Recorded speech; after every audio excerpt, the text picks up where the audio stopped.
Alright, so I'm just an idiotic, stupid dog. This take is inspired while a new adherent, he had said, I listened to this whole take, and it was a long-winded, because YouTube says you gotta get over 10 minutes. YouTube, you should be over 2 minutes, not 10. Whatever, YouTube. You're so smart. You're like the rings of Saturn, YouTube. You're so special. But one thing I was going to say is there is an idiotic, stupid dog on this post. The chorus of this post is me saying, and the producer and the man are egging me on, and the writer girl. The producer, the man, and the writer girl are egging me on. They're saying, say, read the lines, read the lines. So it's like, all right, God bless, okay. What was the line? So this is the line, okay? First, I want to find where I'm going next, because if you don't know where you're going next, you're hopeless. It is that hopeless. It's like a dam bursting and flooding out a town and swamping and killing people. And mudslides and like drownings. Mudslides and drownings. One of the worst ways to go is earthquakes and famines. It's a good way to go. You get to say goodbye to everybody in a famine. But, mudslide, you don't get to say nobody, you're doomed. You're cascaded. It's horrifying. All right, so I can't remember if we had already done the thing where, yeah, it's the thing. You say, is this sad? Is this a sad take? Is this, am I depressive? Maybe should you call somebody and help me out? Who knows? I'm a dog, so I don't think we get suicidal, so I'm not worried about it. Believe me, that's the one good thing about being a dog. You die when you're 16, 17, 18. It's like 154 in man years, but in dog years, it's 154 in dog years, but on man years, you're like, I live in man years. I live with the man, so. But is it sad? Is it sad? Is it depressing? Should you call the suicide hotline? No. Dogs don't have to worry about it. Dogs are not afraid of dying. Dogs are not afraid of suicide. That's a good thing. You die when you're 16, but whatever. You're not afraid of those other things, so whatever. You don't have to carry that baggage. All right, so the first point I want to make, and it was a note that I was given. It's almost like a musical composition by Beethoven over here from the new writer girl. I think she was the writer girl, right? Yeah, the writer girl. I hate when other people's cell phones gurgle like they're picking up, but then the next ringtone intones, and no one's picking up. You thought maybe you heard a gurgle, a skip, so you thought, oh, they're picking up, it's a skip. Maybe that's so they did it with the emphatic phones in the old days, the cellular phones, a skip, a gurgle, doesn't mean shit. It's after a delay, no less. You got a delay. You think, oh my God, it's a gurgle and a delay. A gurgle and a delay, somebody's picking up, no one's picking up. It's holy, whatever. Obroius, but plus whatever. It's Like, surely this must be a pickup, but no. And he wrote in the margins, John Belushi-esque, but no. John Belushi on Saturday Night Live would say, but no. Let me see if I can find my second point. This guy's a son of a bitch, Okay, so to finish off the first point on this, whatever you would call it, John Belushi on Saturday Night Live, he would build to a crescendo, and the crescendo would be, he'd say, but no. He'd say, no, but no, whatever. But no, jack off, or whatever. So we go on to the second point of this post. It's the best thing, and this is a note. The writer girl wrote for me, so the writer girl's back. It's a wonderful thing. The best thing I have going for me is my leftover hamburger. That hits me to the quick.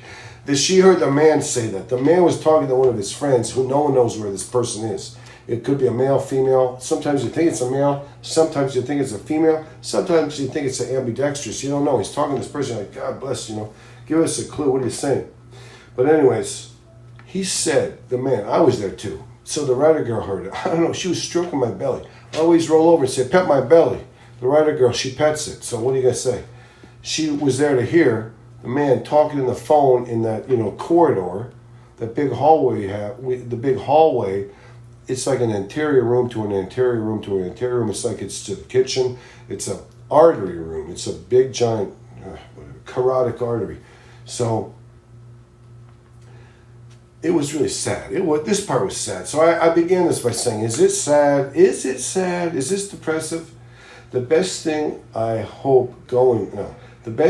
have going for me is my leftover hamburger that I didn't eat yesterday from Porky's. Porky's is the best cheeseburger. Everything loaded is beautiful. Now, you know what? Old time down there in Prestonsburg, they got the old timey pool room burger, the original pool room. Who knows? If it could be original, I think it is the original. I'd lay claim it's a flag I plant. The original Billy Ray's, the original pool room hamburger. Different it to everybody cherishes it. No one knows what that is. Offing it to cherishing it. So this was a note that the man wrote for me as a dog, the presentator. He said, you would say right now how much you love that Billy Ray's hamburger or whatever, that leftover hamburger from Porky's. Listen, those two hamburgers are phenomenal. They're mixing the bread in there. That's the thing. You get the uprising, the yeast effect. It's a latent yeast, but it's a yeast effect nonetheless. A latent yeast effect when you mix in, whatever. So to go back to the chorus, is this sad? Is this going to be sad? We don't know. So you would go to the third point, and we didn't label it the third. All right, so we're going to jump in here. I'm going to check something. So the third, I think this is the third. I heard the man, he was talking to the same person. That person that he was talking to in the corridor was thinking about killing himself. And the man was trying to talk him off the ledge. Is that sad? Is that a sad thing if that's true? Is that sad that the man who is almost tinged with suicidal thoughts, not truly, he's not suicidal because he's too stupid. He can never commit suicide. He's like, I'm too stupid. What are you going to do? I'd take 10 aspirin. I think I'll kill myself. I wake up, I'm like, I forgot I was going to try to kill myself. But is that sad that he would, even have a twingy situation with suicidal thoughts? It doesn't matter. It doesn't. It's not sad. It's kind of sad, but you have to ask, is it sad? But it's not. It's like swimming against the current. It builds up your muscles, your cardiovascular. You're going nowhere. You're a stupid fuck. But it's not that sad. So it's not that sad. Okay. But this was something I heard the man say while he was sitting in there, where they deliver all the oranges and the strawberries, the blueberries, the quail, the pheasants. Come on. They still deliver it these days. It just costs a fortune. You're not employing a bunch of people. You're employing a robot, an AI system, and maybe one human, because they haven't got the driving around yet. Be a driver. If you're a human, be a driver. That's the last vestige. That's the last whatever you would say of it. It doesn't matter. But, so the AI dictated that I said this, and so I said it. I didn't say it, but now I am. I'm a dog, I'm stupid, but so whatever. I heard the man say while they were delivering the last vestiges of this system at exorbitant prices into the manor house, down the corridor, the commercial corridor. And that's what it is, it's a commercial corridor. I heard the man say, do you know how shitty it is to take off your wedding ring after 26 years? After 26 years, you were convinced you were going to be buried in that son of a bitch wedding ring. It was a cheap wedding ring, but it was pure gold. It was cheap back in the day. It's like $126. Now it's like worth $2,000. It's pure gold. It's a thin one. The lady he bought off said, you want a thin one because you got scrawny, stinky, skeletal, fucking scuzzed out, stupid fingers. You got ugly hands, bitch. That's what the sales girl finally said. Because I wasn't going to buy it. The man said, I'm repeating. The man said, I'm not going to buy it.